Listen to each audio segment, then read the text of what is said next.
great weekend, Memorial's Day weekend, man. That's for sure. But of course, what is good, folks? It's your boy Sports PSP. Welcome to the Sports PSP podcast. I got a crew here. First of all, appreciate my man Mitch Kofsky. He is the co-founder of the Hardcore Sports Network. Does a great job. NFL, NBA, WWE. Pleasure to have you back on the pod, man. How you doing? I'm doing good, man. I'm doing good. I was here 2 weeks ago. I had blast. I had to come back on, man. I had to come back on. Mm-hmm. We got a comment right here from the chat. Daniel Berry Sports Highlights. Hey everyone, happy Friday. Happy Friday to you, Daniel. Every Appreciate you Friday for to the you. comment, man. We got another man on the panel, BRF Sportsman. How are you doing, my brother? I am. I'm doing pretty good. Well, I might as well go ahead and break it. I got the news. I did not get the position, but it's all good. It's all good. We're gonna keep it pushing. One door closes, another opportunity can open up. So you just never know. But life is still good. I cannot complain. How's everybody living? Everybody's Very doing good, good. man. Very good. And of course, last but not least, saving the best for last, my man, undisputed world champ. How are you doing, my brother? I am great, man. I am great, man. Happy to be on the highlight of Friday nights, the Sports PSP podcast, man. And I would be remiss if I didn't say this to my main man, Frank, man. We know you didn't get it this time, but rejection is just God's redirection. Always remember that. Amen. Mm-hmm. Amen to that. Another man's trash is another man's treasure. Don't forget Yep. that. Absolutely. But fellas, first of all, happy Memorial Days weekend. Shout outs to everyone. Fellas, let's get into the NBA playoffs because I don't want to waste too much of your time because I know y'all got plans for the weekend. What are your thoughts about just the NBA playoffs, whether the conference finals or hell, even last weekend with the NBA playoffs regarding the Timberwolves versus the Nuggets or the Pacers versus the Knicks? Mitch, you want to go first? I'll start it off. Sure, I'll start it off. I gotta talk about this Luca and Kyrie Irving duo because nobody thought this would be as big as it is right now. Defensively, we thought they were gonna get smoked, but right now they're in the Western Conference Finals. They took Game One. Luca had 33. Kyrie had 30. I mean, this duo is going places now. Are they going to advance against the hot Minnesota Timberwolves? I can see it, but I still got the Timberwolves winning. But Luka and Kyrie, the best duo in the NBA right now. How you got the Timberwolves winning the series? You have them in 6, 7? Yeah, I have Timberwolves in 6. BRF. I I was highly impressed with Kyrie and the way he played in game one. It was like even though Luca had the fourth quarter, it was like Kyrie kind of set the tone.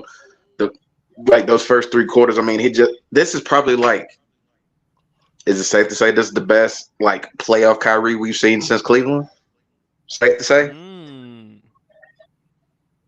So I mean, it's like he's kind of it's like he's raised that bar for himself. He's kind of take that notch up another level. I'm really enjoying what I'm seeing from him. I'm enjoying just I don't know. This playoffs is just it's been about really really good team basketball. Because like you look at like Minnesota and Dallas, Indiana. I feel like all 4 teams that are left, Pacers and the Celtics in the East.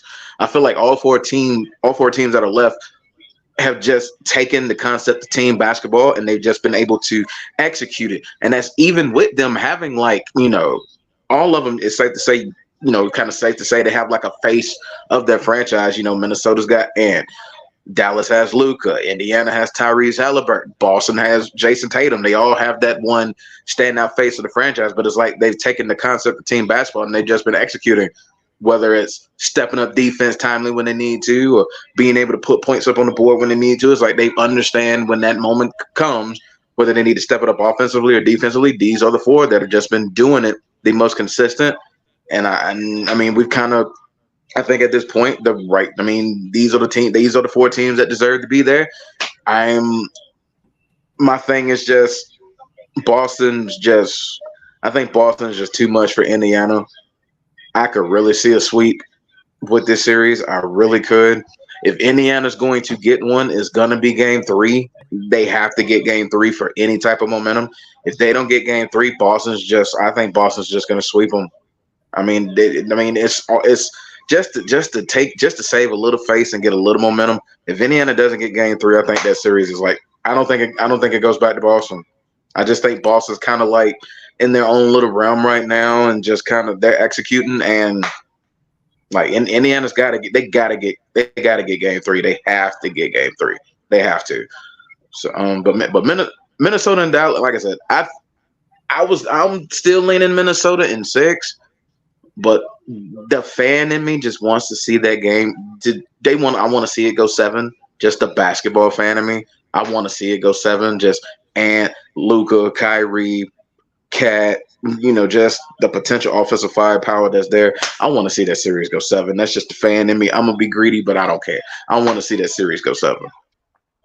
You do make a very valid point, BRF. If Boston could sweep the Indiana Pacers, depending on Tyrese Halliburton's health, because if he cannot go in this series, then it's over for the Indiana Oh, Pacers. it's a wrap. It's a wrap.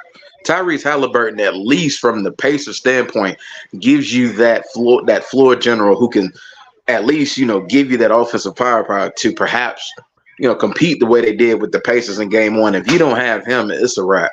It's a wrap. Big Champ, talk to me. Hey, man, I must say 2 things. Number one, parity is at its best in the NBA right this moment. Who would ever thought we'd see the Minnesota Timberwolves back in the conference finals? 20 years removed from their first appearance. 20 years since Kevin Garnett was in the conference finals. And just 6 years ago, let's just face it, their roster was deemed as one of the worst rosters in the NBA at that point in time. So, and look, considering some of the bad history they had with drafting, drafting Ricky Rubio over Steph Curry, just to name a few bad picks, I am extremely happy that parity is at its best. Not to mention, this playoff is a significance in the changing of the guard. We're able to see a lot of the young players that are in the NBA at this point. The youth movement is something special. We're able to see the next generation of players that are coming in, and we're getting ready to see at least one of these young players finally reach the pinnacle and win a championship.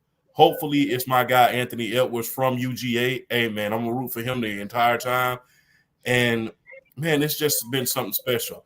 Now, like I said last week, you heard it here first. Hey, I told y'all Minnesota was gonna take that thing, man. They came back and they took it from them. So although we can't underestimate the heart of a champion, I learned one thing in boxing when I was in the amateurs. It's hard to get the title and even harder to keep it. So always know that when you win the championship or you win the title, people are going to be training just as hard in order to take it to you. So, hey, man, got to give a big up to these young players that are in the playoffs. Not to mention, man, to piggyback on BRL Sports, man, Kyrie, man, I think he is hungry to finally win a championship outside of LeBron James. And if you really, really ask me, a championship outside of Jason Tatum, I would say.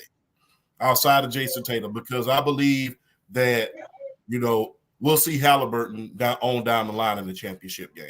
I believe that we will see, let's say, Anthony Edwards and the Timberwolves on down the line in a championship game. I think the 2 players that it means the most to reach the NBA Finals at this point is Kyrie and his former teammate Jason Tatum. And I think a title would mean the most to those 2 players. For Kyrie to win something outside of the shadow of LeBron James, to prove that he can finally get over the hump and have some success without him, and for Jason Tatum to not only shake off that stigmatism of him not showing up in the big one, but also to submit his legacy as one of the Celtics greats. You cannot be a Celtics great without a championship. And you can go on down the list. Larry Bird, Paul Pierce, Jim Havlicek. You cannot be a Celtics great without that chip. And I think that chip will finally put both Kyrie and Jason Tatum over the top. Unfortunately, in the great words of the Highlander, Connor McLeod, there can be only one. Hmm. I think this has been a great, exciting playoffs. Whoever thought that the Minnesota Timberwolves, down 20, would come back and beat the reigning NBA champions, no longer, eventually no longer Denver Nuggets? Whoever thought Rudy Gobert, of all people, taking a fadeaway jump shot? Whoever thought that Nas Reed, the way that he did work late in the fourth quarter, step up? Rudy Gobert did his part as far as getting to the foul line. Anthony Edwards, statistically, as far as shooting, didn't have a great or spectacular performance, but I just love the fact that he didn't lose his composure. He just continued to make plays, and eventually he did hit a couple of threes. And doesn't seem like he's afraid of the moment. Big ups to Cat Carl Anthony Towns. Champ, I also told you the X factor for the Minnesota Timberwolves was also Jaden McDaniels. Because of Jaden McDaniels, we know what he represents on defense, but if he can give you an offensive type of performance, and through in game 6 and game 7, prior to game 6 and game 7, he was struggling. But if he can give you good offensive types of performances, then watch what you can do. So I think for me with the Timberwolves, and look, they're still a young team. I have the Mavs, believe it or not, I have them winning this series in 7. The Mavs should win this series in 7. I think with Kyrie and Luca, and also PJ Washington, that's one of the X factors for the Mavericks as well. I think Anthony Edwards, he did struggle in game 1. I don't see that happening again, whether in game 2, I know they're playing right now, or in games 3 and games 4. I think this is going to be a very exciting series. Minnesota Timberwolves, they definitely have a lot to look forward to. First time since 20 years they've been to the conference finals. That was the year in which Kevin Garnett won the league MVP. I just think there's a lot of great things to look forward to for the Minnesota Timberwolves. As for the Pacers versus Knicks, I wanted to talk about that series just a little bit, and before we move on, a lot of talk about the Knicks and the injuries, and yes, there were a lot of injuries. OG Ananobi, Dante DiVincenzo, Jalen Brunson later in the game, in which he fractured his hand. But I gotta still give credit where credit is due to the Indiana Pacers. They shot tremendously well in the first half, and when you shoot that well, more times than not, you're gonna win a lot of games. And Tyrese Halliburton set the tempo as well as Pascal Siakam. And I think with game one, they had a chance to close game one. Game two, I mean, that is a concern. And shout outs to Jalen Brown. He had a great game last night. I mean, 40 points, and especially the fact that you got your contract. What was it, 5 year, $300 million? And again, the pressure is going to be on Jason Tatum because again they've done their due diligence in the off season, and again Jason Tatum's going to eventually going to get his money because we all know he's a lot valuable to the organization. So he's going to get his bag. He's going to get his money.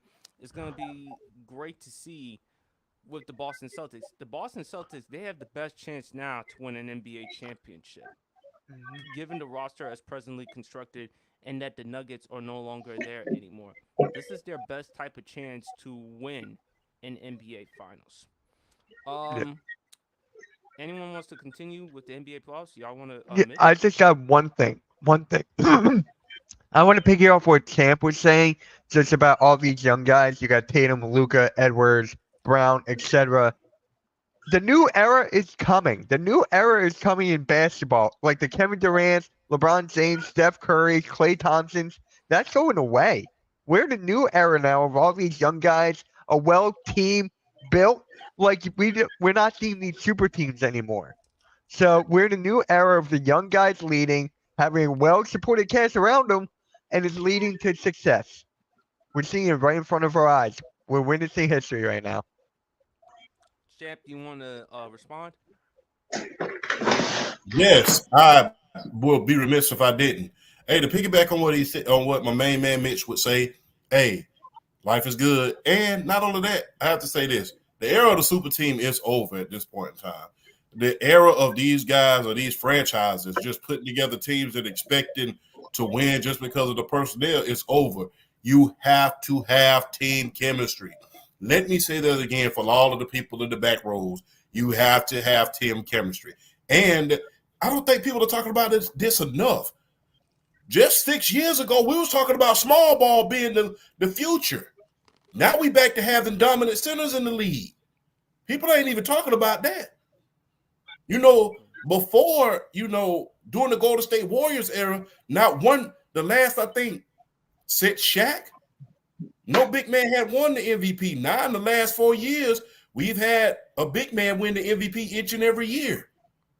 So, the era of the big man has come back, not to mention, the dynasties are over, parities at an all-time high, and the super teams are over. Now, I don't necessarily think that the super teams are over as far as personnel. You're always going to have at least more than one all-star on your team. But as far as you just throwing guys together, these huge names, that's over with. Got to have team chemistry. Got to have that rim protector. Got to have guys who are going to provide perimeter defense. Basketball is getting back to the fundamentals, not only on the men's side, but on the women's side as well. But that's a whole nother story for a whole nother day. Absolutely. BRF, any comments? I do. I will add this. I think I will say this. I am happy to see. I don't know. There was kind of like some. I don't know. Luka Doncic being in this spot. I can honestly admit that I'm happy. I'm happy for the guy.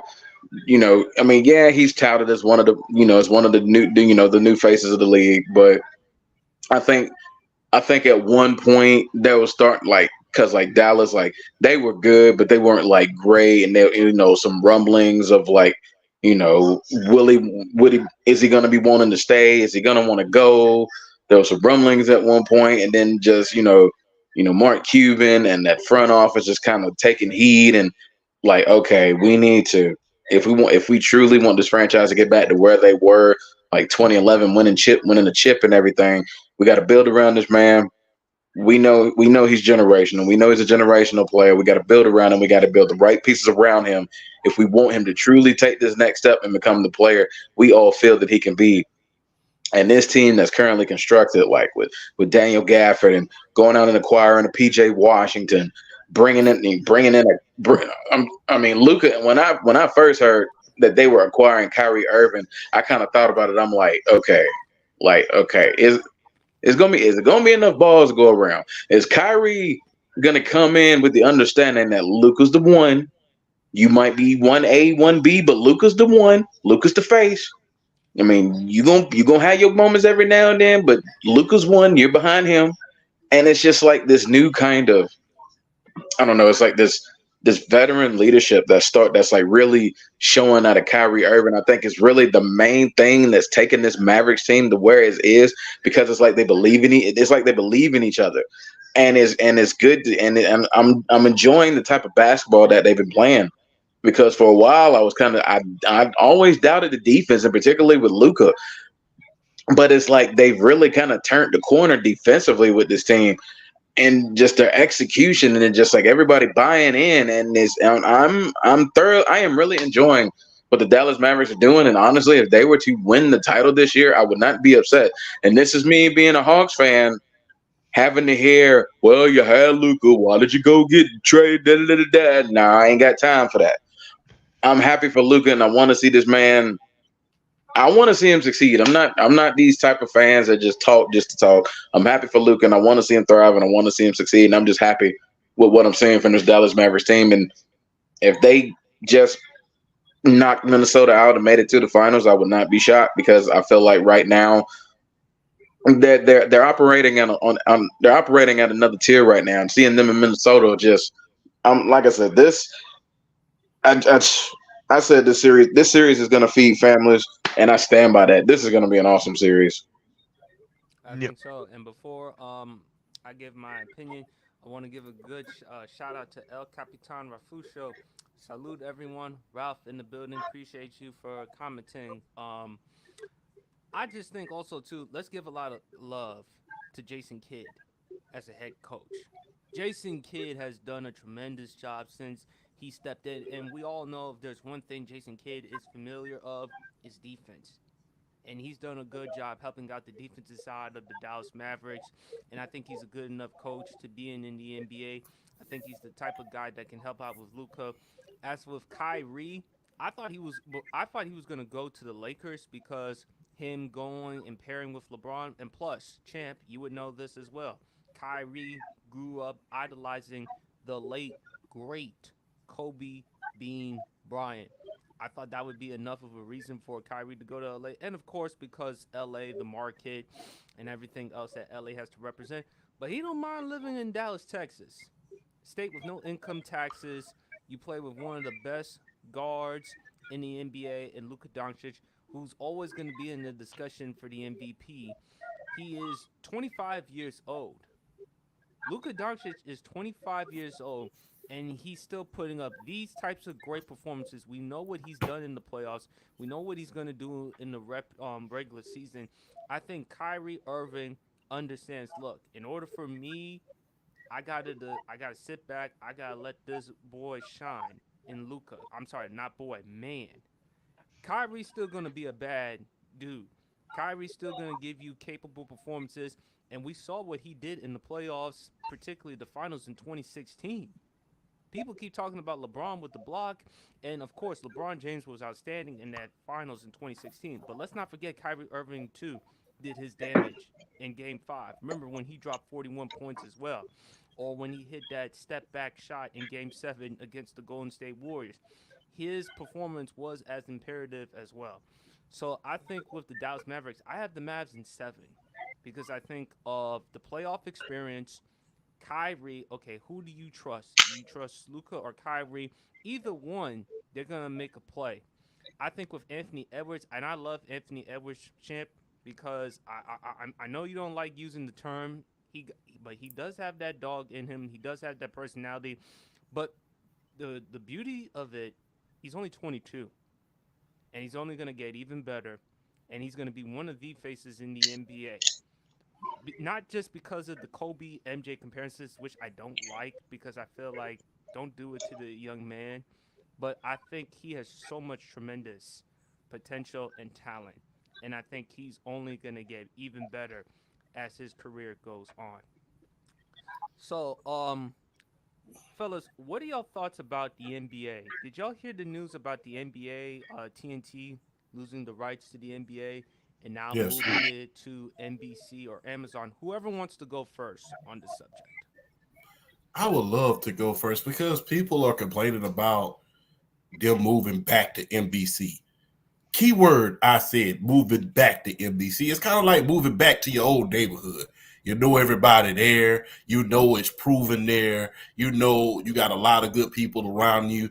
So it's not always a bad thing to move back to your old neighborhood. Remember, man, NBC has some of the highest ratings in NBA history. That network is still home to the highest rated game in NBA history with the last finals of Michael Jordan. They actually televised that. Not to mention, people don't understand, and I don't know if they're going to have this, but they need to really bring this back. The storytelling of Bob Costas prior to those games, even the regular season games, the way he would those games on NBC. You forgot one more, champ. Ahmad Rashad. Yes. Yes, I love Yeah, this him. game. Yeah. So the stories that they was able to tell on NBC, it was flat out amazing. So them going back and let's not forget, let's hope they bring back the theme of NBA on NBC. Yeah, Everybody I was remembers hoping you would mention that theme song. yes. So everybody remembers that iconic thing. I know we're all gonna miss the TNT crew. But like I stated, the NBA going back to NBC is kind of like you moving back to your old neighborhood. You know everybody there. Everybody has a rapport with you already, and they know, and you know they're going to do right by you.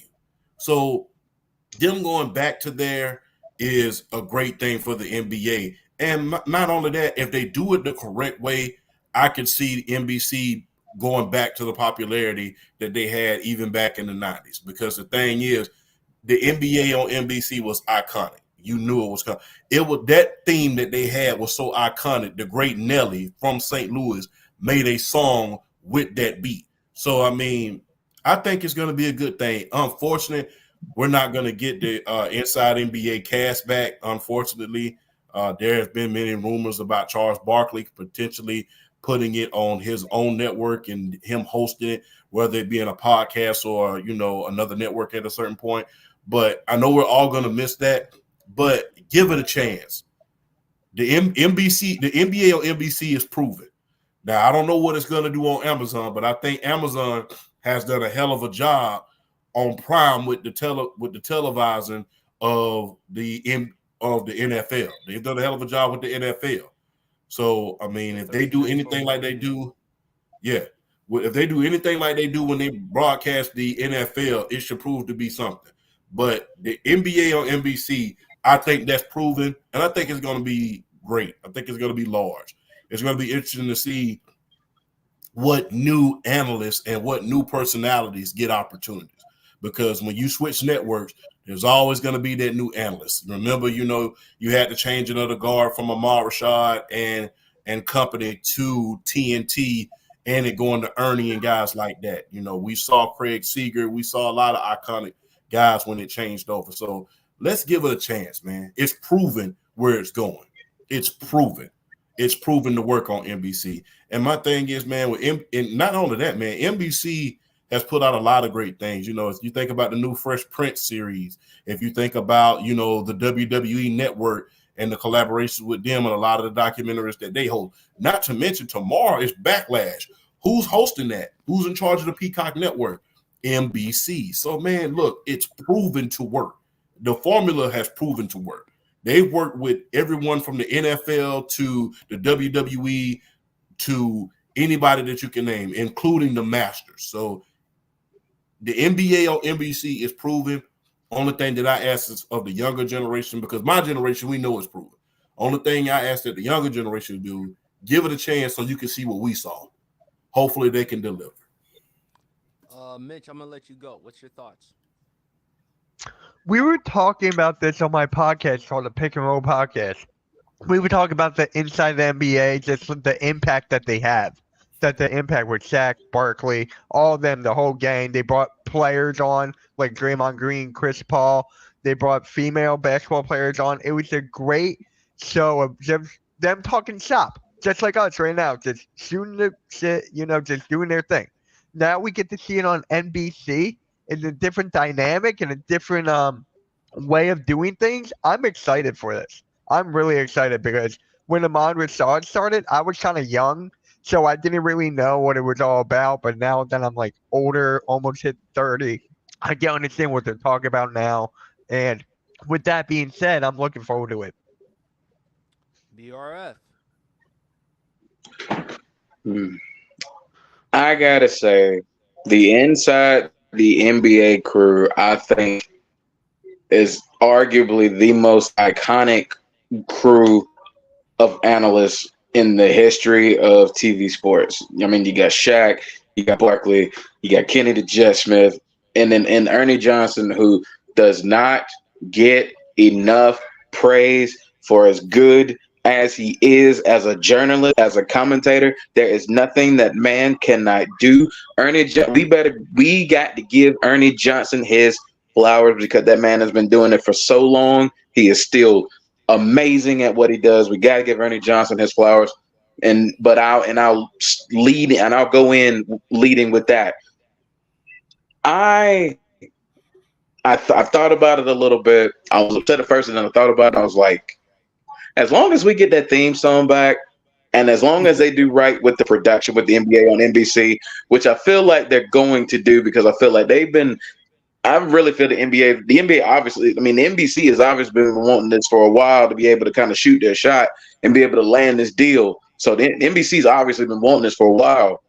I mean, come on, man. The NBA on NBC theme song, for me, I think the three most iconic sports TV themes are between that, the MLB on Fox, and the NFL on Fox. I think they're the three most iconic songs as far as TV wise ever. Because I mean, you can't not watch a game on those networks at the time or whenever they were on, and then like you're instantly not thinking about that music hitting. So I think this generation is going to get a kick out of the NBC production of the NBA. I think they're going to do a really good job with it. I have no reason not to doubt NBC, especially everything they've been doing as of late. You know, with the NBC Universal Network and just everything that they've been putting their hands on is like. I mean, it's been working. And Champ mentioning Peacock. I mean, NBC. What NBC does, I mean, it's like they don't mess up when they dive into stuff like this. And I feel like the NBA is another advent. It's like another adventure for them to get into and just kind of see where it goes. Getting back into this, and I'm looking forward to it. I'm ready to see it. And I think growing up with the NBA on NBC, all of the tremendous regular season playoff games that we were able to witness, and I think a big thing is going to be like, who are they going to get as far as like the commentators, like their analysts?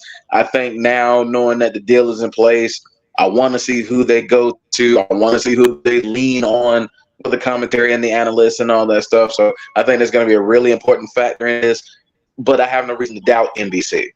So I'm excited for it, and I think it's a new opportunity, like what Champ said, for the younger generation to experience what we witnessed growing up. So I'm excited for it. I think it's a tremendous opportunity for the NBA and NBC, and I'm looking forward to see where it goes. I must admit this though, I was kind of sad seeing the end of something so great at TNT. I love Charles Barkley. He is one of my favorite sports personalities. I can't tell you everything what Charles Barkley would say on the air. If you want to hear more, you're going to have to hear me off the air. But he and Shaq are absolutely hysterical. By the way, BRF, I cannot believe you of all people forgot this about Ernie Johnson. Where did he go to school? Obviously, the University of Georgia. Right. So you got to make sure we got to represent that. Kenny the Jet Smith. Obviously, University of Georgia. Yeah, of course. Yeah, Kenny the Jet Smith with his basketball IQ, his knowledge. It's absolutely hysterical with TNT, and I think Charles Barkley will be fine. Whatever he wants to do inside the NBA. And by the way, Charles Barkley is now on social media, folks. Same Charles Barkley who God help us. questioned about social media, who said that's for idiots. Whoever thought Charles Barkley would be on social media? But hey, I actually kind of love it for Chuck. Chuck is absolutely hysterical. He's hilarious. He's fun. And the one reason I love about Chuck, he don't give a damn what people have to say. If you have a problem with what he has to say, he don't have a problem with it. I mean, you could talk to him about it as long as you don't get personal. As far as with NBC, I think they'll be fine. I would love to see Mark Jackson and Jeff Van Gundy. That would be I mean, I love the job that they did on ESPN, but who knows? It could be a great opportunity for new people, whether NBA, WNBA. I think this will be great. They better bring back that old theme song because to your point, BRF, NFL on Fox. Also, I love the theme song from NFL on CBS too. Let's not forget NFL on CBS too. Yep. Not saying it's better than Fox, but I can't disregard NFL And on CBS. and one more quick thing to throw in there, right quick. The NCAA basketball on CBS. That's another iconic one. I got to throw that in there too. Yes, we can't forget that one as well too. Have y'all forgotten about Monday Night Football theme, man? Yes, I think Oh, that's the best one. of course, of That's the course. best one. That's one. listen, we're seeing things coming back, not just with NBC, NCAA football. I'm telling y'all, once that game comes out, I'm buying me that PS5. Now the question, I'm buying the hell out of that one. I already have the PS5. I need the game. now the question is though, are they gonna import the draft class? That's the thing I want to know. I have to get some more information on that. I don't want to lie to y'all because as silly as I act, I try to be as factual as possible. I don't want to lie, so I'll inbox y'all about that when I find out some more information. Fact of the matter is, I've been playing Mortal Kombat the entire time, so I've been waiting on that to come back because I got tired of playing the old Madden games. So, I mean, But this is great so though, champ, because you're seeing things coming. Even though I hate that TNT is coming to an end, but I still believe all four of them got opportunities. Charles got his podcast. Shaq got his podcast. Kenny the Jet Smith. I will admit though, this is a hilarious one with Charles Barkley, my favorite on TNT. The steam room. Remember when he talked about how he found the bracelet in the steam room? Yeah. I mean, I Charles can't get my Barkley is words.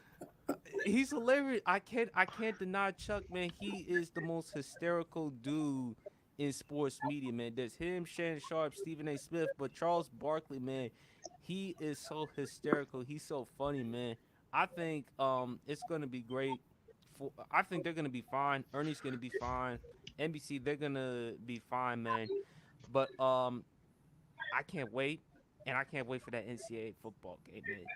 I'm telling you, by the time July comes, I'm buying me the PS5. I'm buying me the game, and I'm gonna be playing Dynasty mode or Yeah. whatever I'll with my play boy you. Once I Yusuke. get a game, I'll play you. Oh yeah, I'm down. definitely. I'm Oh down. yeah, definitely. We all know Champ is gonna go back to playing that college football game. I'm gonna go back to playing it when I get a chance, man. But for now, man, Mortal Kombat, man. Mortal Kombat is my Yeah. thing right about now. Yeah. For me, it's WWE 2K. That's the game I've been like glued on right now. Speaking of That 2K, you know what game that needs to come back? what? NFL And 2K. NFL. Remember, Yep. remember NFL 2K5? Yep. Arguably the greatest video game, football game, other than Madden '05, in my opinion. The engine they made that game on was something serious. I loved NFL 2K5. That in the I mean just it was like it was an amazing alternative to Madden, and it was just it's like that engine that they use, and then implementing the ESPN, the broadcast, and the format. It was just like, dude, I can't And the disagree with you great on that one. And the great Chris Berman. Yeah. Yes. That I was Yes. mean, great. Go. the N- Ball. the NFL Wait. primetime highlights when you're playing regular season mode. Oh my god, it's so fire, so I fire. couldn't stop playing that. I couldn't stop playing that. I just couldn't. Hold on. Let me ask you guys something though. I want to bring something up. Sports PSP was talking about Mark Jackson, being the new guy or whatever. How come he's not the coach? How come he's not a coach anywhere? Can someone please answer me that? It's been bugging me ever since he got kicked out from the Golden State Warriors. That's been bugging me. I think because of other reasons, I don't want to get into. Yeah, I No. know, but it's just like, Yeah. what? Like, what? But Mark Jackson should be. I think Mark Jackson is a good coach. Is a great coach, and plus he set the foundation for the Golden State Warriors. Steve Kerr has done a Exactly. phenomenal job of the Golden State Warriors taking it over. But let's not forget who put in the foundation. That was Mark Jackson. He did say Steph Curry, Klay Thompson could be the greatest shooting backcourt in NBA history. Mm-hmm. But as much as they knock, and I'm not gonna say anything to kind of mess up anything, as much as they knock Mark Jackson for certain reasons, and we won't say it, didn't Steph Curry turn down a deal for some of the same reasons that they were knocking Mark Jackson because of? Because if you remember Steph Curry's first shoe deal with, I think, either Nike or Adidas, they wouldn't allow him to put certain things on there. But Mhm. when he went to Under Armour, they allowed him to. So, I mean, it's quite amazing that, they knock that he's been blackballed because of that. But, that was the same reason that Steph Curry turned down a shoe deal with Nike and Adidas, because they wouldn't allow him to do certain things on a certain shoe. So I will leave it at that. I will leave it to the audience to read between the lines on that and do a little research. But it's quite ironic that when they bring up some of the things that Mark Jackson is being blackballed for, that's some of the, and not only that, if you go back and look at the first championship, if you look at the first thing that Draymond Green said, Draymond of all people said, one of the main things that they did during that season was go to chapel.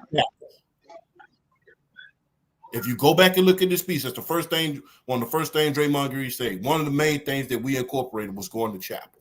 So that's it's quite amazing how he's blackballed for certain things, but those same things are the reason that Steph Curry's shoe was embraced, and Mm-hmm. Draymond Green brought that up during the first title run. So Mm-hmm. I don't understand why that is such a bad thing. I don't understand it. Me being from Georgia, me being from the Bible Belt.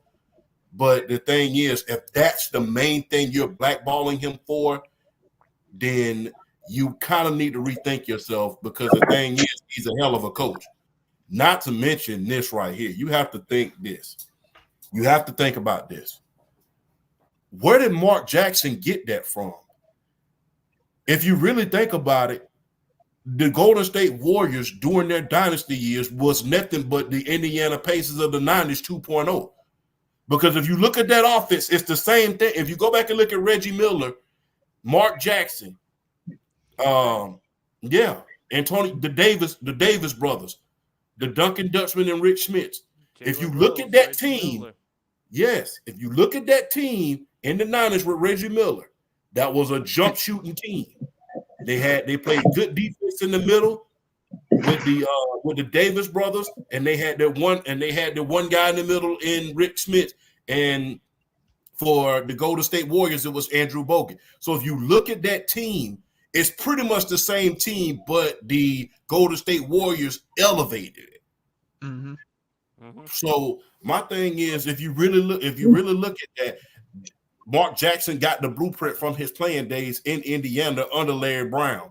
So my thing is, if he's a good coach, give him a chance. I mean, I don't necessarily knock certain values that guys have. What you do is your own cup of tea. But when it gets to a point where certain coaches and your general managers are taping you to try to find evidence upon you in order to get you fired, that's when it's going too far. Because if you remember, that's why he got fired, because the general managers were taping him to try to get him fired Right, and in the plus middle of a also, playoff run. and plus, champ. Do you remember Andre Iguodala? He was on the Breakfast Club, and he alluded, which we cannot say on the air, but he alluded to some things on the Breakfast Club. Yeah. And Mm-hmm. like I said, me being from down south, I understand. I understand. But the thing is, if that's the only thing that you're holding him back for, then you probably need to reevaluate yourself, because there's a lot of coaches in this league, and we're not here to pass the sermon on anybody. But there's a lot of coaches in this league that it has been a lot worse, and they've been in the headlines for a hell of a lot worse than that. And I'll leave it at that when I say that. No, no, there's no question about that. Not just players, not just coaches, players too. There have been players and coaches that have been involved with a lot of serious off the court situations. But I don't think that should keep Mark Jackson out of a job, because when you look at his resume, you look at his body of work, that does say something. So, fellas, let's move on to some WWE. I thought about this very long and hard. By the way, while I was sipping on my Di Serrano. By the way, folks, if you want to get a good drink, go to the liquor store, get you a nice bottle of Di Serrano or some red wine or something. But while I was sipping on my Di Serrano the other night, I was thinking, hmm, favorite moment. We did favorite Hell in a Cell match, and don't worry, the clip will be out soon. Favorite Kane moment. I'm gonna go first.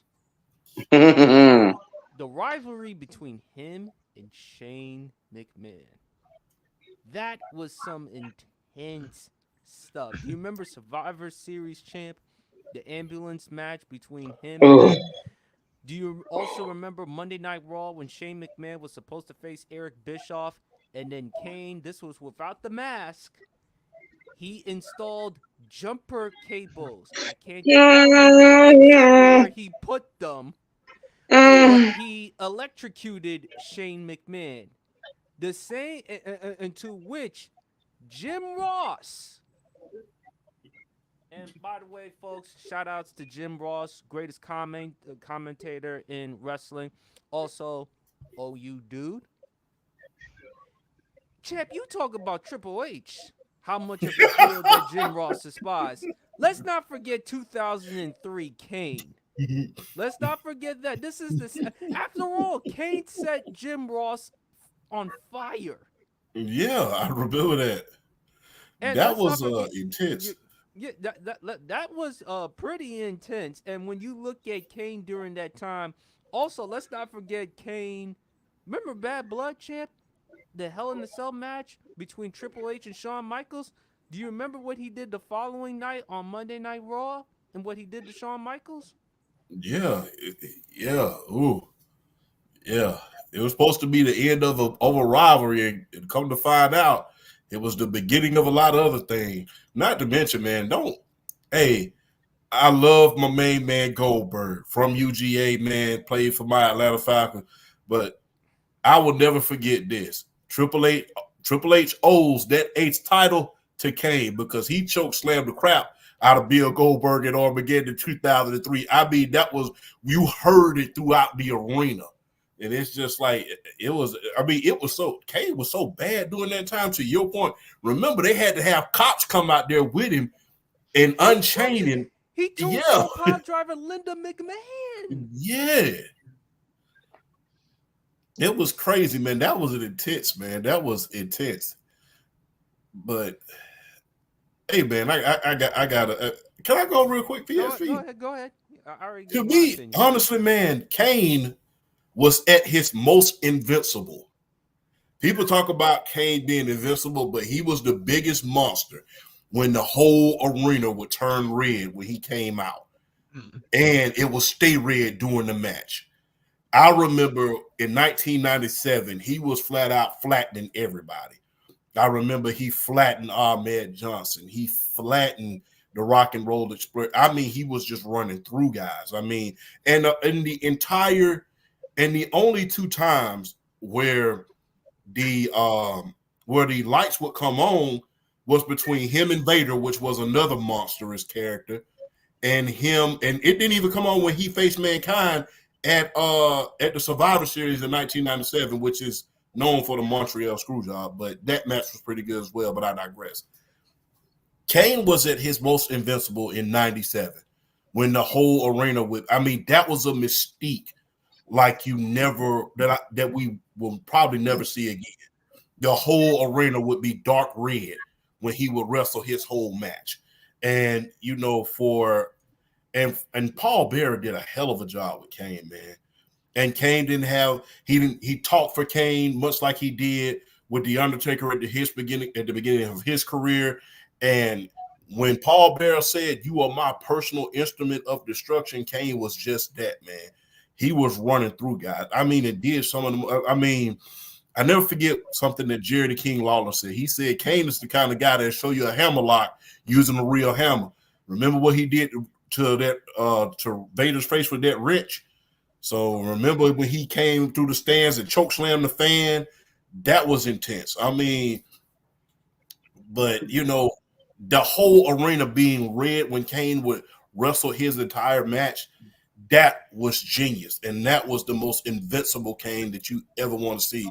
For him to just come out on Monday Night Raw and take out an Ahmed Johnson, who was over as hell during that time, was something special. For him to take out entire organizations was something special. It was just, that was when he was at his most invincible. But hey, I gotta say, favorite Kane moment, man. You gotta think about one thing and one thing only. When he finally faced The Undertaker at WrestleMania 14. Because people talk about him and Undertaker, Shawn Michaels. It took 3 tombstones, and that was the first time we've ever seen that. It took 3 tombstones in order to keep Kane down. And even did, he got up quick after the pinfall. So that was, and the way they told that story with the arena being dark, putting him against other monstrous characters in a Vader, in a Mankind, against an Ahmed Johnson, and then finally facing The Undertaker himself and I know he lost that match, But the thing was, you can gain a lot by losing a match as well. You don't necessarily have to win, Oh especially in yeah. WWE. For him to kick it, I mean, at that point, only one person in memory ever kicked out of the Undertaker's tombstone, and that was Hulk Hogan. Only one person up until that point in '98 at WrestleMania 14 ever kicked out of the tombstone. That was Hulk Hogan. And for him, for the Undertaker to have to tombstone him 3 times in order to keep him down for a 3 count, that was amazing, man.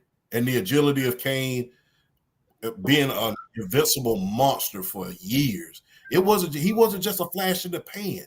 That's what people don't realize. Big, huge, monstrous characters are usually kind of flashes in the pan. It's just like, they'll be monsters for about a year or so, and then they'll fade and they'll kind of make a mockery out of them a little bit. And if you need evidence of that, just look at the great Khali, Giant Gonzalez, even Yokozuna to a certain extent. But Kane was a monster. I mean, even when he was a good guy, even when he was a face, he was a monster. But when he was a heel, he was the epitome of what a monster can be. So I have to say, favorite Kane moment was him taking those 3 tombstones, man. Yeah, absolutely. And speak, I love the point that you mentioned, Champ. There are a lot of great fighters who've lost matches, but their careers took it to another level. Mick Foley, remember the Undertaker match, Hell in the Cell, King of the Ring, 1998. That Yes. actually helped out Mick Foley in his career. And Paul Heyman, shout out to the great Paul Heyman. He said this about Mick. Mick always felt offended with people's expectations of him because he thought they were too low. As humble as Mick was, he knew how deep down inside how great he was. And people were wondering, how could Mick Foley handle that type of match? Because remember, Undertaker, he fought Shawn Michaels at Bad Blood in Mm-hmm. '97, and that was a hell of a match. How could Mick Foley in that situation handle a match to that degree? Go check it out. I don't need to say it. The speak says it for itself. And also, there's a comment in the comment section below. True to King TV. Shout out to True to King TV. Salute 100. Please go check him on the crossover on FYF Sports Debates with our man Casual Sports Casual. Mario knows best, and the rest of the crew, Young Africa.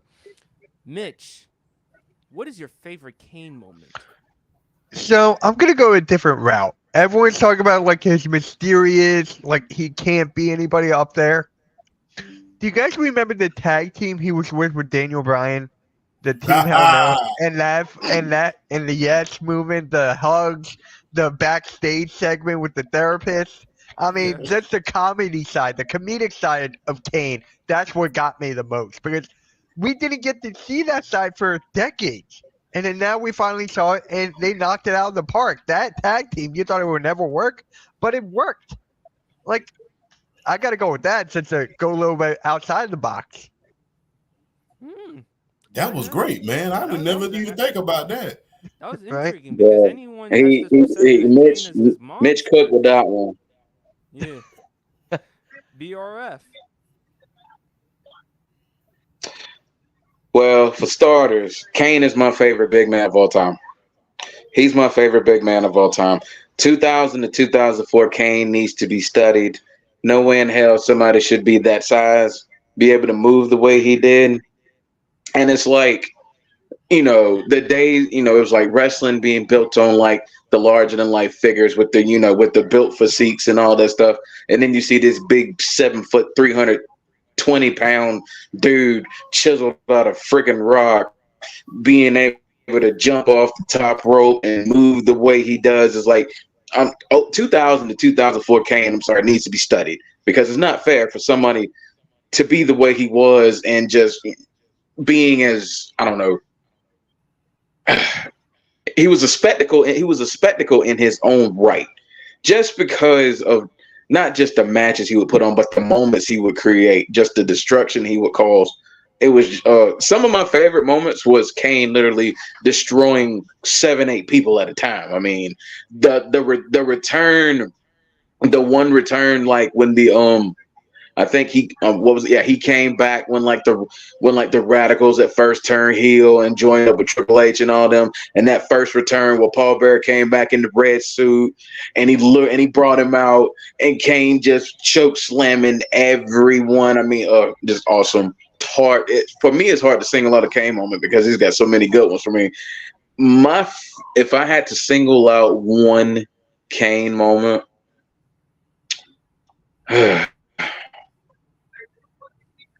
If I had to single out one, it's another comedic one, but it's my favorite Kane return.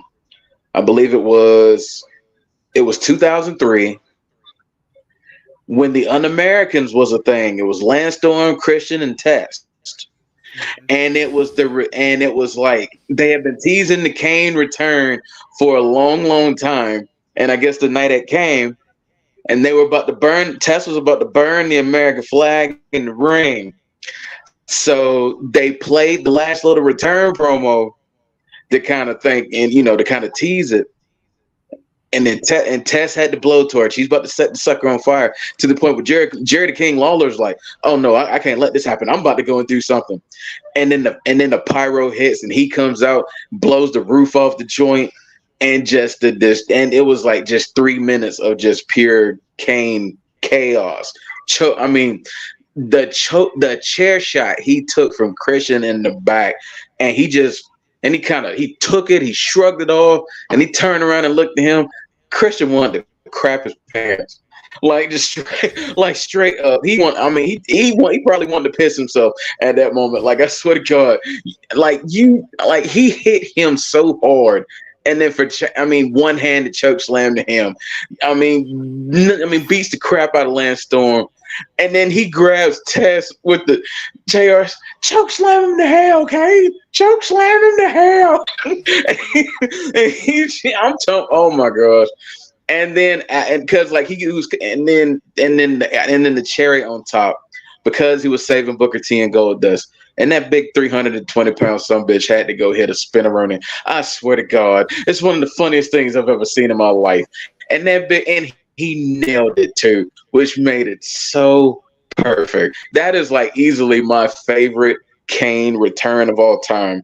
And I'll say this: two of the biggest missed opportunities was Kane as far as like the World Heavyweight Championship. I feel like one of the 5 biggest missed opportunities of the last 20 plus years was not putting the World Heavyweight Championship on Kane after he lost the mask. That was a big missed opportunity that they didn't put the World Heavyweight Championship on him. I think it was a missed opportunity they didn't put it on him before he lost the mask. But if they had to put the World Heavyweight Championship on him after he lost the mask, the cinema that he would have been able to create with that championship, and you're just like, good God, who is going to beat this dude? I feel like he's one of the biggest missed opportunities. Did he finally get the World Heavyweight Championship? He did, but then it was the SmackDown World Title, and it was watered down, and it really didn't have. It was a big deal, but it wasn't like if he had won it in 2003, it would have been like, oh my gosh, like I would have loved to see him put the world title on him then. But if I had to single out a moment, it was that moment in 2003. He took out the Un-Americans, and then he hit the spinneroonie at the end, and it was just like, it was like his best face run, because then it was like tag teaming with the Hurricane, tag teaming with Rob Van Dam, and then that rivalry with Triple H where he ultimately lost the mask. Just Kane. I'm telling you, man, he's my favorite. He's my favorite big man of all time. Say what you will, Kane's my favorite. I love, man. Kane was like a beast in every facet of the word, bro. But 2003 is my favorite. That return is my favorite. Did people forget? Remember, he and Big Show, they were the tag team champions at one point. Oh, Jesus! Hey, don't forget. Hey, let's not forget. What was it like? 2006 when they were tag team champions? Yeah. 06, I thought they were never gonna lose. I didn't think. I thought they were never gonna lose. Hey, speaking of comedy, like Mitchell was saying, man, hey, don't forget about being a Canaanite now. Don't forget about being a Canaanite. You know, Right. that The promo promo that with he him, gave the promo with him rocking Hogan. yes, that promo that he gave with Rock and Hulk Hogan was great. You know, 11,000 screaming Canaanites, and you know, remember the Rock was looking like Canaanites. So that was one of the funnier segments as well, man. I never forget that one either. He was funny, but Oh, as a monster in the 2003 when he was unmasked, oh my God, he was menacing. Remember when he chokeslammed Eric Bischoff? Off the stage, I thought I didn't off, think. off I the look. stage. I know wrestling is choreographed because we won't say the other word. It's choreographed because dudes be actually getting hurt in there. But I literally thought that he had broke Eric Bischoff's back because of how hard he slammed him. I was like, ooh, I think he hurt for real, dude, because that was thunderous. I mean, he choke slammed him through that table and he hit the ground. I mean, Right. you saw it. And do you remember the other incident with Shane McMahon? Remember, Kane was chasing Shane, the car situation, and remember he had like a I don't know what it was like. Oh, I don't know what Shane put on the wheel. I don't know if it was like a 2x4 or whatever. And then he said, "Hey, buddy, have a nice ride." And then how the limo smashed into the WWE Corporation's truck. Remember that? Yeah, that was nasty. That, and to your point, yes. man, that was the most intense. I've never seen two people just was out to just mess each other The, up. That the, rivalry right there, like Oh, somebody. let's not forget when Kane set the fire fire. and the fire and the dumpster. Yes. Yeah, yeah, they was out to hurt each other. Mm. They weren't Oh, playing. oh, But no, no, no, no, no, no. I got to bring it back up. I got oh, to bring it back up. My favorite Jim Ross line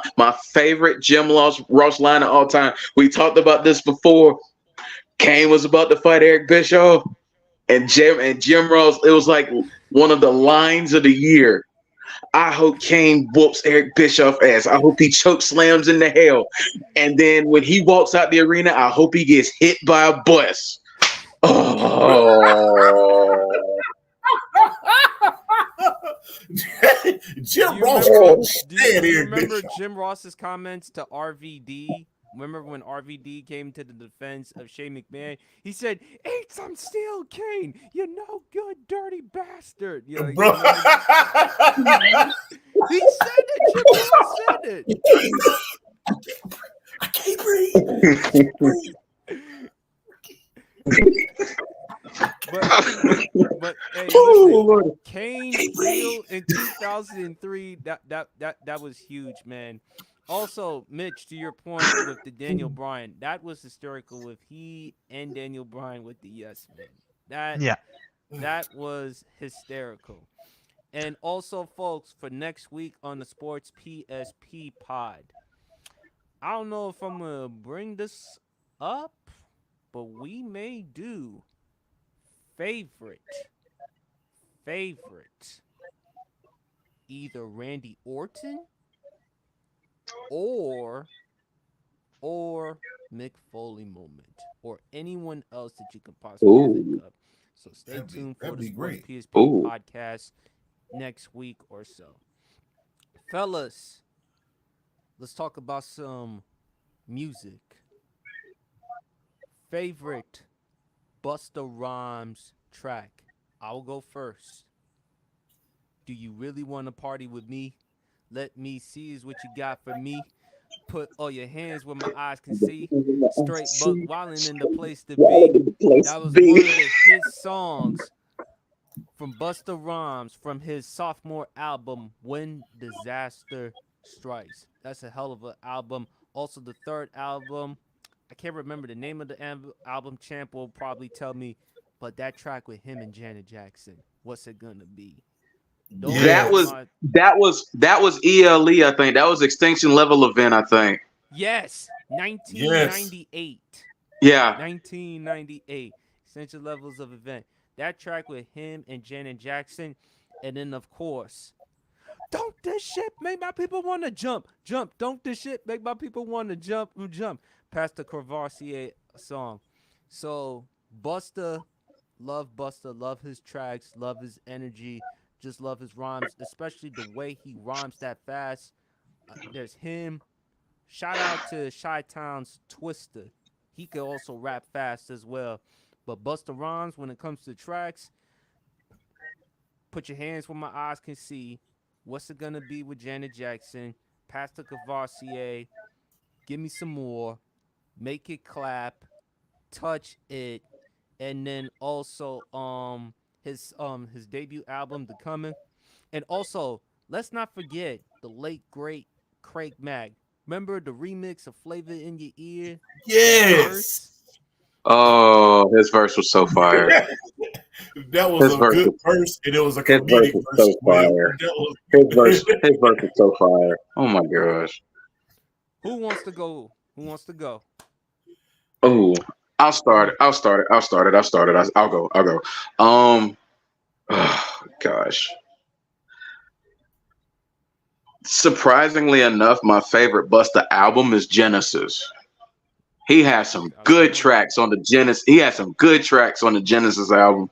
Mhm. Because for me with Busta, the Genesis album was kind of like that. Okay, yeah, you doing your features, you killing the features, you killing the, all that. Can you still do one by yourself? He killed. I love Genesis. He killed Genesis. Oh, he killed it.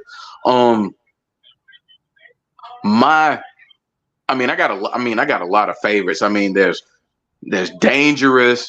There's Give Me Some More. There's In the Ghetto with the Rick James sample. I love that song.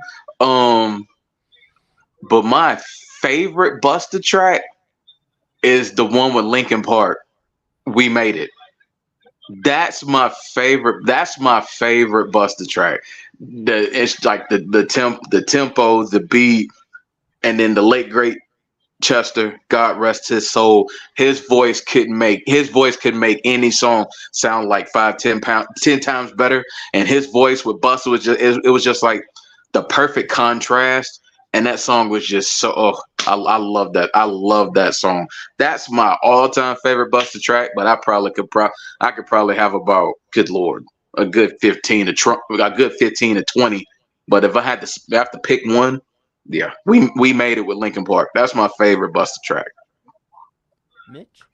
That was actually one of mine, so I'm gonna go with a different one here. Thank God I have a list right here.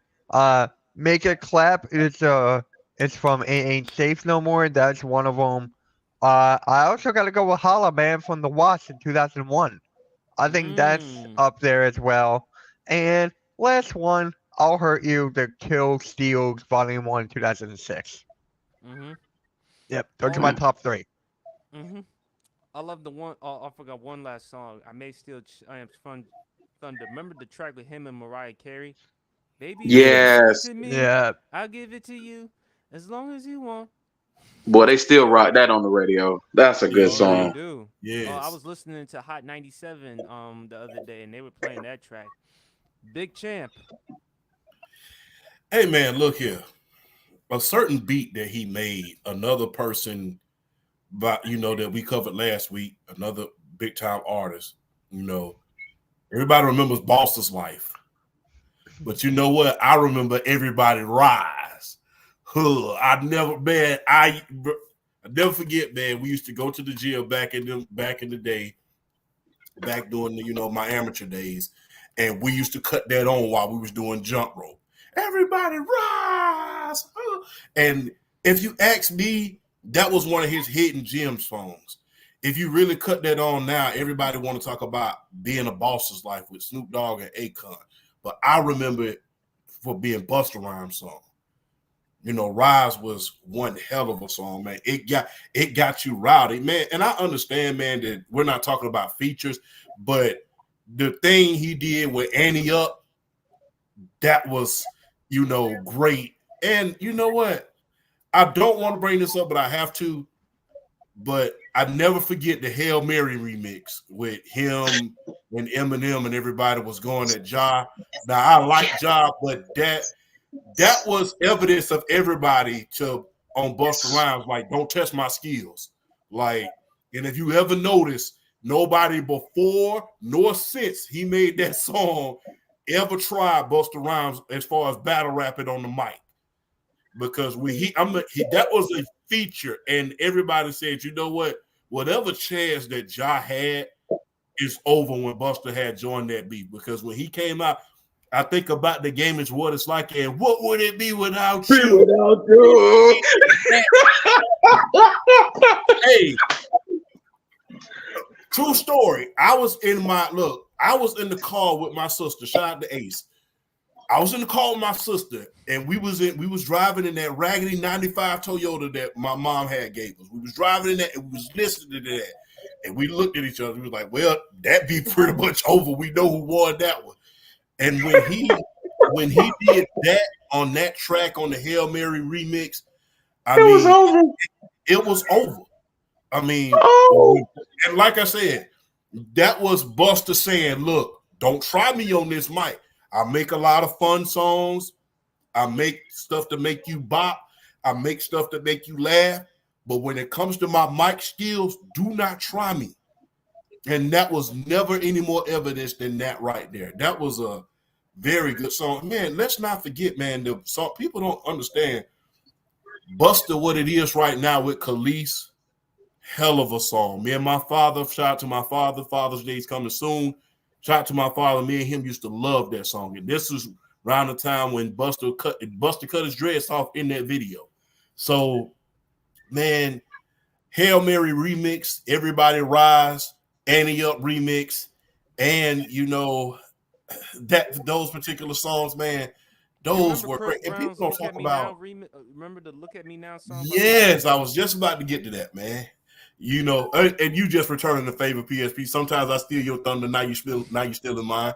So, thank you, man. To D Serrano. Thank you to D Serrano. I'm gonna stick with Grandma Ye, but hey, D Serrano, if you need a sponsor, check my man PSP out, the New Jersey Genius. Grandma Ye is really good too, though. Yeah. So, yeah, I'm trying to put my guys on there, man. Shout out to the Wolfpack, by the way. But hey, man, look, some of the features that Busta Rhymes has done is incredible.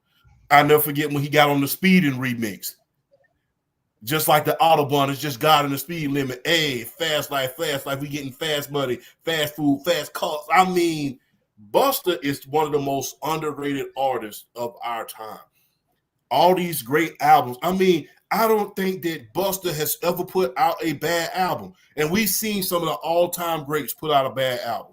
We saw LL Cool J put out a bad album with 14 Shots to Your Dome. We saw Jay-Z put out a lackluster album. We even seen Snoop Dogg and maybe even, depending on what your flavor is, even the great Tupac put out an album that wasn't very, very received well. But Busta Rhymes has never put out a bad album. I could put in a Busta Rhymes album and rock it out for the next 3 days and not skip one song. His lyrics, man, is no joke. And remember, Leaders of the New School. Remember Leaders of the New School? Remember that rap? Rah, like the Dungeon Dragon. Yes, man. Hey, Your MTV Raps was a big thing, man. I mean, that Leaders of the New School, man. That was a critically acclaimed song because we never seen that many guys get on one track. We seen groups get on a track, but to see two super groups do that together was special, man. I mean, people will say to this day that was the best verse Busta spit, but I will say the verse that he did on Hail Mary remix and I gotta say the one he did on Annie Up, man, because Annie Up, that was special, man. I love. They actually had to stop playing that in certain clubs, man. If you really go back and look at it, because I didn't know what certain words meant because I was so young, and I won't say them, but I didn't know what certain words meant.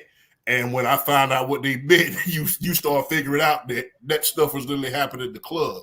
So I mean, they had to stop playing it. I know Columbus was one of the places he had to stop. He was big in the late '90s, and remember the VMAs in '97 with him and Martha Stewart? Yeah. Yeah.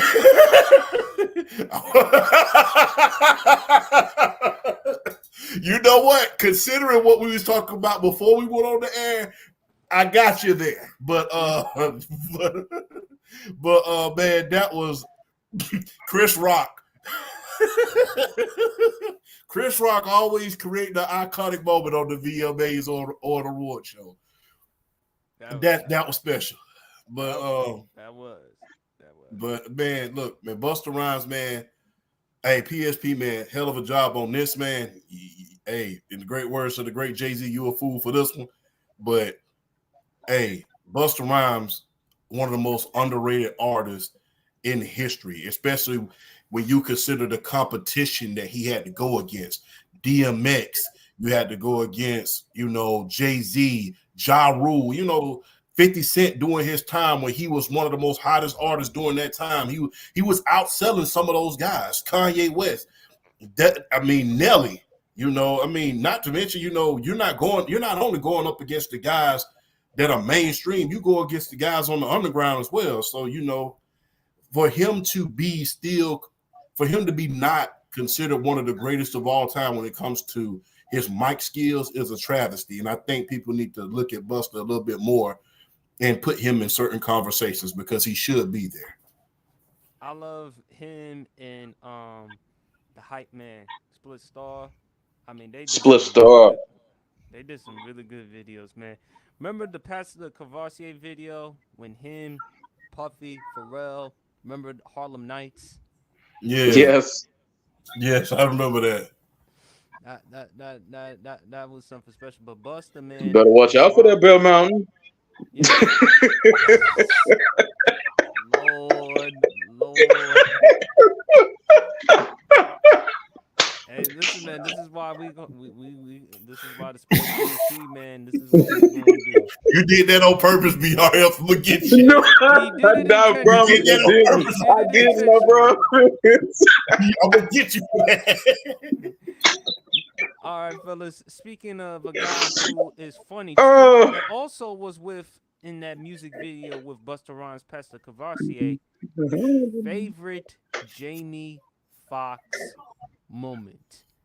Jamie Foxx, man, is comedian, singer, very underrated singer, man. I mean, got a beautiful voice, acting. He was magnificent in the movie Raid 2004, Django Unchained. Does a hell of a Mike Tyson and Donald Trump impersonation. Just go check it out on YouTube. Whoever wants to go first, what is your favorite Jamie Foxx moment? Hey, I'll set the tone for this one. Hey, look, I grew up in the 90s. When he played Wanda on A Living Color, I can't even get it. When he played Wanda on A Living Color, that is one of the fun, because it was just, it was one of the funniest, most epic things. And I remember one segment, he almost caused Tommy Davidson to get out of character because he made him laugh so hard during the segment. So him playing Wanda is one of the most iconic moments you're ever going to see. And, for him, during that time, man, I could have rocked this world. Everybody remember Wanda. That, we used to roast people by saying they look like Wanda. So, I mean, that was iconic, man. Not to mention, man, we all knew him as a comedian, but Any Given Sunday, Willie Beeman. I got to him and him playing quarterback is one of the most, because you can see it in his personality. He was built to play that role. I mean, plus he was athletic enough. He was, he was big enough, yet small enough to make you believe that he could play quarterback in the league, man. So, hey, Jamie Foxx, one of the most talented individuals you ever want to see, man. When you talk about a guy who had so many avenues that he could go down, man, it's rare that you strike in one area. It's rare that you strike in acting. It's rare that you strike in singing. It's rare that you strike in movies. And then hell of a stand-up comedian too, man. One of the original people on Def Comedy Jam. So, I mean, iconic, man. So, if I had to point to one Jamie Foxx moment, man, it'll have to be Any Given Sunday and Wanda, man. Like I said, man, we used to, you know about roasting, Frank, man. You know how we do it down south. We used to roast so many people by saying you got that Wanda wig on. So that was just epic. That was how we used to do it at the lunch table back in the day. So, God. Character, man. I loved every minute of that character. That was something special, man. Mitch, man, what's your favorite Jamie Foxx moment? All right, I got a movie here. It was Amazing Spider-Man 2. If you guys haven't seen that, he was very underrated in this movie. He doesn't get credit enough for this. And Due Date. You know that movie with Zach Galifianakis and Robert? No. Who's the other guy? That's gonna bother me. Robert Downey Jr. There we go. Oh, yeah. Robert Downey Jr. He was also in that. Hilarious in that movie. And a lot of people don't know he was the host of a show called Shazam. You know, when it was a musical it was like a game show, and they had to name the song before Shazam did. He was the host of that for like a year or two. But those are mine. BRF. Oh man, Jamie Foxx, one of my favorite personalities in entertainment. Period. Unpredictable is one of my favorite albums of all time.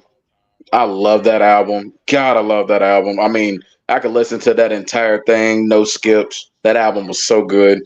Yeah, like the movie Any Given Sunday. Oh, good Lord, I'm trying to think of what else. Underrated action movie, Bait. That was good. Like showing the action chops in that one. That was a good one.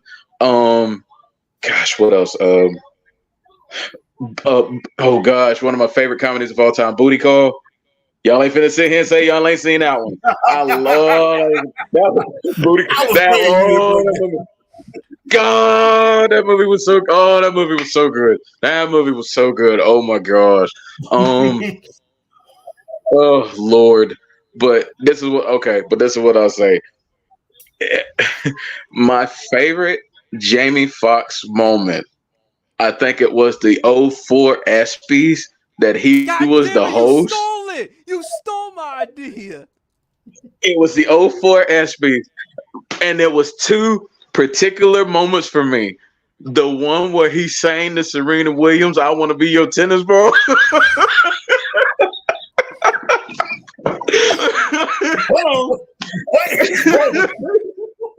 I'm just saying that. Oh my! I cried when I saw that the first time. I literally cried. And then the part where I can't remember what his name, but he was the coach and he was in the shorts. Oh my gosh! I think Gary Payton had got up like to accept an award, that he was presenting an award, and he was leaving the stage. And Jamie Foxx looks at him like, "The glove, huh? I bet you was a hole in that some bitch this year." We was talking about the NBA Finals when he said, Yes, he said, "Oh, the glove. I bet it was a hole in that some bitch this year." I mean, he shut the whole building down. Oh my god, bro. I'm telling you, I have never in my life laughed so hard at any awards type show as I did when he hosted those ESPYs. Oh my gosh, he shut it down from the opening salvo to the end of the show. Like Jamie Foxx is just, as far as like from an entertainment perspective, folks really don't understand how on another tier he is as far as being good at everything he does. It's not fair for one man to be that good, whether it's his acting, I'll say it like this, whether it's his movies or his singing. We gonna forget about how good the Jamie Foxx show was back in the day. Yes. The Jamie Foxx show is one of my favorite sitcoms ever. Him and Braxton, bruh. If y'all, hey, to the chat, if y'all want to laugh y'all butts off, hit YouTube, hit any of the streaming channels. If they got the Jamie Foxx show, binge it and watch it for him and Braxton because my God, gold. They were gold. I mean, Jamie Foxx. Well, I mean, bruh. Oh, like, bruh. Bruh. Y'all got to watch the Jamie Foxx show. I'm talking about gold. Like, I mean, and that was a time where it was like so many good sitcoms. It was that one. It was the Wayans brothers. I mean, it was just so many good shows at the time. Folks don't understand how spoiled we were late 90s, early 2000s as far as sitcoms. Folks don't understand how spoiled we were growing up as teenagers watching that stuff. It was it was just pure gold. Like, but yeah, Jamie Foxx is just one of these dudes. We gotta appreciate this man while we got him, while he's still able to, while he's still able to be able to go out and put out this entertainment. Because the man had a health scare, and we were all scared. And the fact that he's coming back from it, and I'm glad to see him. And I just want the man to continue to strive and continue to do what he does best, and just he is easily one of my favorite entertainers of all time. But those '04 ESPYs stand out for me for those two moments alone. Because people just, if y'all want to know how funny he is, I'm telling you, that's it right there. That just. You're stealing my Hey, notes. I can't. No, see, the funny part about it is though, I was in TikTok and that clip just so happened to pop up in my For You page and on my For You, and I was just like, bro, I completely forgot about this. I laughed as hard watching it on TikTok as I did the first time I saw it. That's how good it Did y'all see was. LeBron and Tom Cruise and Ray Lewis's reaction at the ESPYS that night when he was singing to Serena Williams, "I Want to Be Your Tennis Ball"? Bro. Hey. He shut it down. Hey, let's not forget when he hosted the VMAs for MTV, and Suge had just got out of jail, right? Y'all remember that part, right? Suge had just got out of jail. So he went on stage. He said, people think I'm scared. You know what I'm saying? They think I won't say that by Suge Knight. And you heard the whole building just pause for a second because they knew how Suge was. And he said it ain't right, man. If you don't take that damn thing off that screen, and you only thing you heard was the whole crowd just started laughing. That was one of the. Let's not forget about that, and I don't blame Jamie. I would have said that, but I would have made no joke about Suge Knight either. Boy, I'm telling you. One of my favorite scenes from Jamie Foxx. Remember the near of Django Unchained? Him and Samuel Yes. Jackson. I counted 6 shots. I count 2 guns. Good. Y'all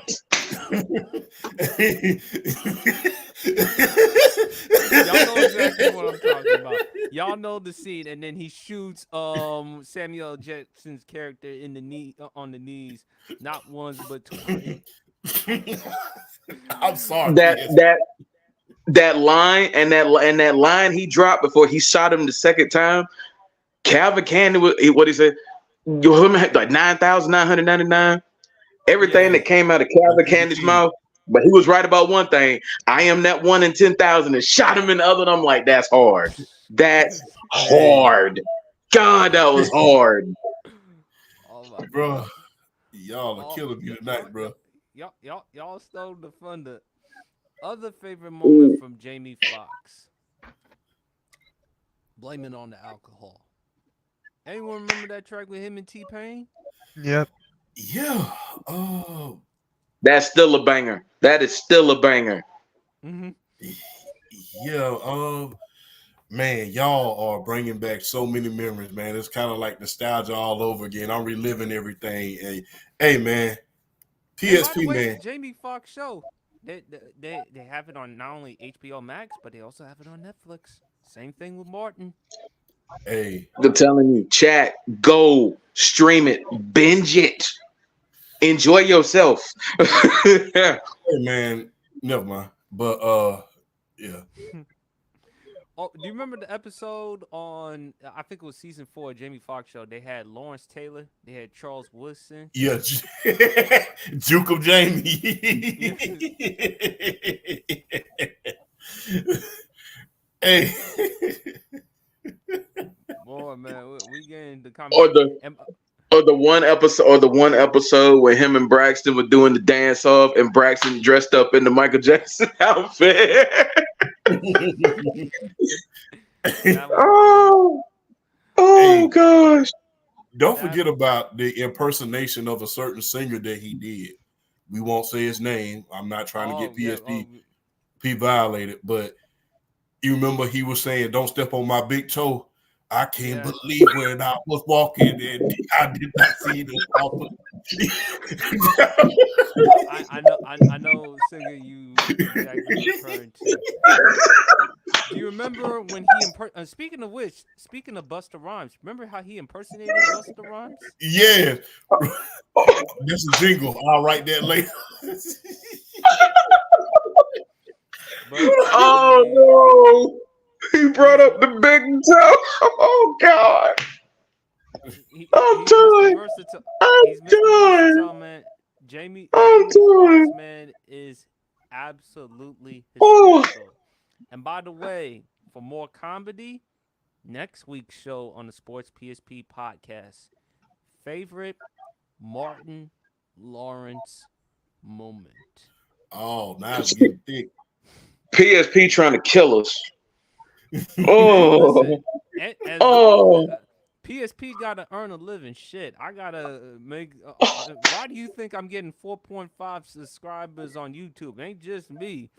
Mitch, Oh, BRF, Jesus. Undisputed Casual, everybody's chipping in, man. Hey, listen, we love doing what we do. We gotta take it seriously, but at the same time, Friday night, and we want to have some fun. So I believe Hey, we should work hard, and we should also play hard as well.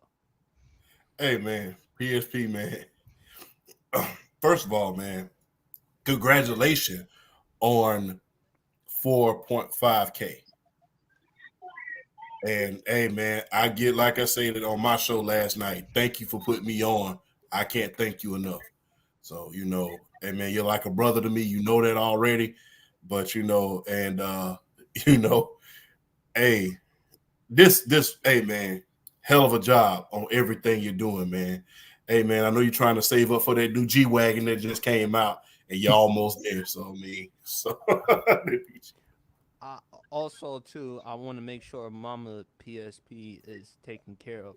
Make sure Mama PSP is. yes, By the way, shout out to Mama PSP. Does a great job. Always takes care. Always make sure that we get good cooking. Fellas, I'm telling y'all, I come from a Haitian side, both my mom family side. If y'all want some good Haitian food, talk to Mama PSP. She throws down in the kitchen.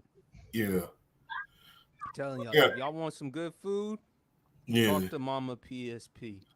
But fellas, That you is know what? that is one culture I do not doubt when it comes to the food. The Haitian culture as a whole, I do not doubt when it comes to food. Oh, they got the banan presé, the jus jonjon, the rice, the pickles, all that stuff. That's a good one. That's a good one. But fellas, one last subject. I got an NFL one. Mitch, I'm gonna let you go first. Hey, Which running back on a different team will have a good season? Is it Derrick Henry with the Baltimore Ravens? Is it Tony Pollard with the Tennessee Titans? Or Josh Jacobs with the Green Bay Packers? I love how you did not include my Eagles with Saquon Barkley. I just love that. I mean, that's just great. I'm not trying to put pressure on him. Come on. So for me, um, can what are the other two? It's Josh Jacobs, Tony Pollard, and Derrick Henry. I'm gonna go with Josh Jacobs on this one because Jordan Love, he had an incredible year, but the defense are gonna be ready to scheme that. You're gonna scheme against Jordan Love. I mean, They're gonna throw everything at him. They're gonna make him feel uncomfortable. So I'm gonna go with Josh Jacobs here. He had an incredible year last year. I feel like he will help Jordan Love right out the gate. They have two wide receivers over there as well, so he's gonna have like 1,000 yards rushing. I can tell you. I can say that like 1,250. Calling it. BRF. Mm. I I gotta agree with my boy Mitch on this. I'm thinking Josh Jacobs too. Now I will say this on Derrick Henry's behalf. I will say this for Derrick Henry. What he's going to do in Baltimore, he's going to take so much of the running burden away from Lamar Jackson because Lamar Jackson wants to focus on being more of a passing quarterback. Insert Derrick Henry. I will take that beating and then I will make your play action that much more better to where you can focus on what you want to do, which is be better as a passing quarterback. So I will definitely say that on Derrick Henry's behalf. But I agree that it's going to be Josh Jacobs because I feel Josh Jacobs is like, I don't know. I feel like he's basically Aaron Jones, but a little younger and a little better at this stage. I think Yep. I think from a dynamic standpoint, he's going to bring more to the Green Bay Packers from the standpoint of his ability. Like the dude is obviously one of the hardest runners. Like when he's one of the hardest runners in the league when he's on his game, and his ability to catch the ball out of the backfield is like it's almost second to none. The dude is a really good receiver out of the backfield. He does everything well, and I think he's going to bring a little more than what Aaron Jones brought. Even though Aaron Jones was still a good back for them, I feel like going and getting a Josh Jacobs adds that much more of a dynamic perspective to that offense. And I really think he's going to make the play action that much better for Jordan Love as well when you got guys like Romeo Doubs and Christian Watson on the outside. So I definitely feel like I think the biggest impact of those three is going to be Josh Jacobs. So I got to agree with my boy Mitch on that one. Undisputed world champ. Hey, hey, I think the Lamar Jackson effect is going to affect Derrick Henry. They're going to benefit from each other, especially when you line them up in certain packages, because you don't know whether you, for lack of a better term, coming or going if you have them in a certain package. So I think Derrick Henry's going to definitely take a hell of a lot of pressure off of Lamar Jackson. And in turn, I think that Lamar Jackson is going to take a lot of attention off of Derrick Henry, because the thing is this: you can't stop both of them. You know, I'm just gonna be very, very honest. And I know this is a bad comparison. I will say it up front. But you remember when BRF, you remember when Michael Vick would line up with TJ Duckett and on short yardage situation, and they didn't know That's whether not to a bad go after. comparison. That's Yeah, and not a they would bad go after. comparison. That's not a Yeah. bad comparison. I like that. And they didn't know whether to go after TJ Duckett at his peak or Michael Vick at a certain point. And I think that's going to be on a level times two, because after you pass like the 20-yard line back in them days in Atlanta, they put TJ Duckett in. He was going to beat up on that defensive line in that secondary a little bit.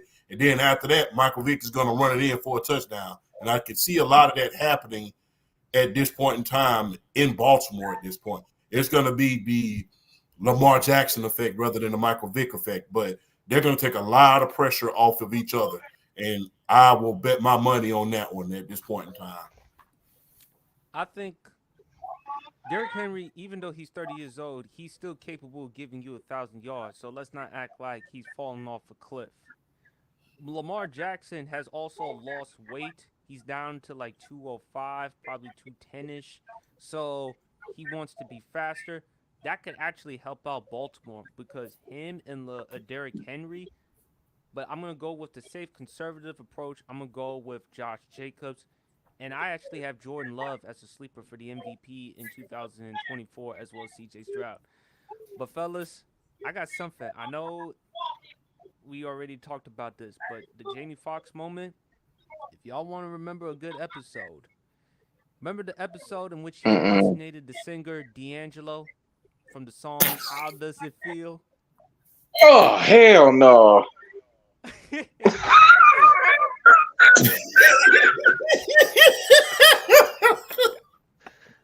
Oh my I don't god! PSP, you the man. Because I had forgot all about that. I kind of tried to. That's one of those moments you try to I erase out your did. mind. It's like, Oh Jesus! no, Jesus! Listen, I ain't listen. I'm only Oh, 30 years old, but I've been. But hey, listen, man. Thank God for Haiti. Thank God for TV. Nothing better than '90s, early 2000s TV, man. Remember that how Jamie Foxx impersonated D'Angelo and how yeah. hysterical that was. Especially during that time, that was a Yeah. that oh, was a moment, to say the least. oh my gosh! BRF, you good? You need some Oh, water or something? You need some juice? I'm no, bro. Bro. I'm straight, folk, man. This is why I say people just don't understand. Peak Jamie Foxx is one of the funniest brothers in the history of comedy. Peak Jamie Foxx was him. Folks just don't understand, man. Oh, All right, folks. That concludes the rest of the Sports PSP pod. Fellas, any final words before we wrap up the show? Hey, I got one suggestion, PSP. The highlight of Friday night, get that copy written. Yes, I'll definitely do that. And thank you again. 4,500 subscribers on YouTube. We're only going to get better and better. Um, Mitch, man, any final words and shout outs to the great work that you do on the Hardcore Sports Network. And definitely, if you want me to hop on to the pod one time, let me know.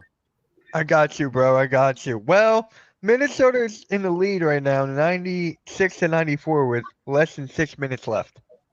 So it's getting down to the wire. Kyrie hit a go-ahead three of like a couple minutes ago. So I'm gonna watch that after this. But Yeah. yeah, thank you for having me on again. I just love coming on here, just shooting the shit, just having fun. Because when you're running a network with so many channels, with so many people, it gets overwhelming. It gets overwhelming. So it's nice to chill out and relax on a Friday night. Mm-hmm. And tell them where to follow you at as well, Champ and Mitch.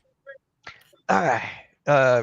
I guess I'll go. All right. Yeah. You can follow me on YouTube at Mitch Toxie, the Hardcore Sports Network, Edge of Philly Sports, and Twitter at Mitch Toxie.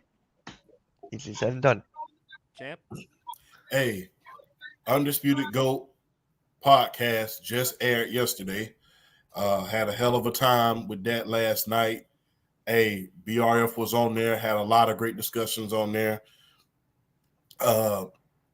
World Champ _ 2.0 on Instagram and TikTok, Undisputed World Champ.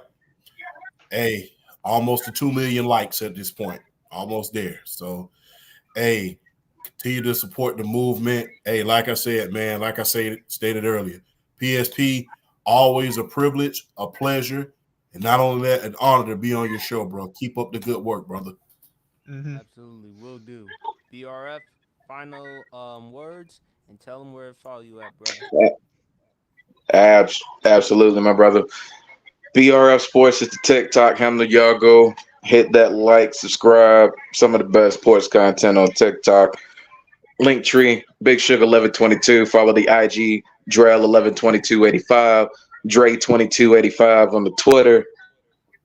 And I also have the BRF Sports Facebook page as well. Follow all those. Bring the love, bring your support. I'm going to bring the content. You give me the energy, I give the energy back. That's what it's about. I feel like myself with PSP, Undisputed World Champ. I feel like we're gonna eventually be the new three-headed monster of this. I see no stopping us. Shout out to you, Mitch. I think follow you already, but I gotta start watching your stuff because I enjoy hearing you talk sports. I'm enjoying what you do and what you bring to the table as well. And Appreciate it's it. like I always say, Appreciate it. not a problem, bro. Not a problem at all. And it's like I always say, a topic not thought about is a topic not talked about. I ride with that. I live by that. I stand by that. And it's always a pleasure and a privilege being on this show. I have some of the most fun with you two brothers, man. And it's just like on the podcast last night, I told Champ the way the way he gives you praise and gives you your flowers for getting him on.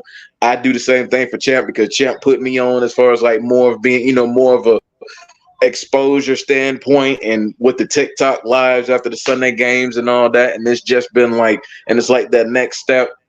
And it's just been so much fun. And I just can't wait to see where this goes. Shout out to y'all, and we gonna keep this thing rolling. Absolutely. We will definitely keep this rolling and we're going to get nothing but better. We ain't going nowhere. We're going to continue to grind and we're going to continue to give you some excellent, great content.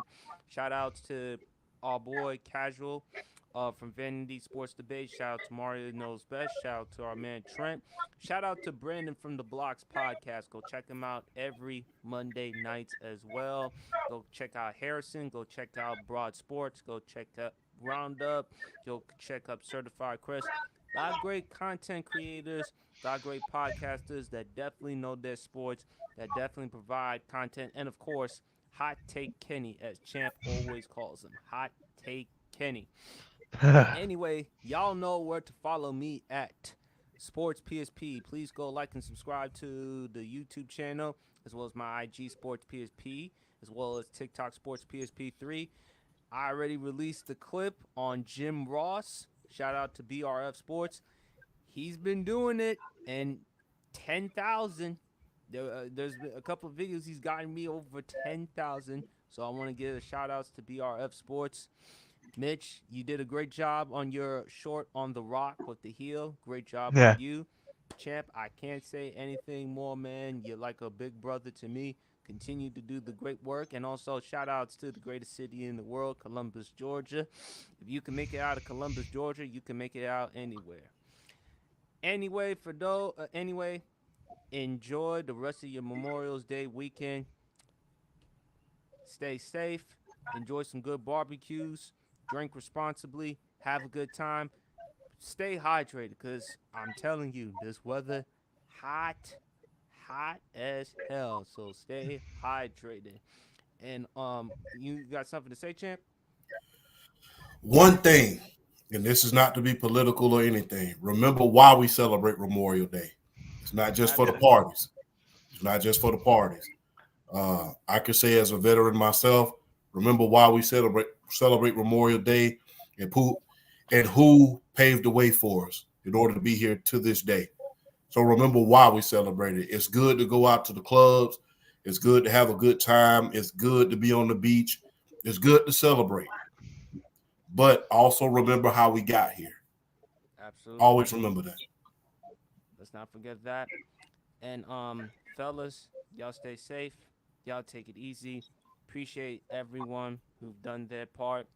Also, I want to give a real quick shout out to the Hart family. This is the 25th year anniversary of the late great Owen Hart's death. Owen Hart, hell of a technician to BRF Sports Point. Um, hey man, he was great. Gone too soon at the age of 34. Shout outs to the Hart family. Shout outs to Bret the Hitman Hart. Shout outs to just WWE. Owen, thank you for incredible great moments. Hart family, something special, man. So fellas, y'all stay safe. And on that note, we is out. Peace.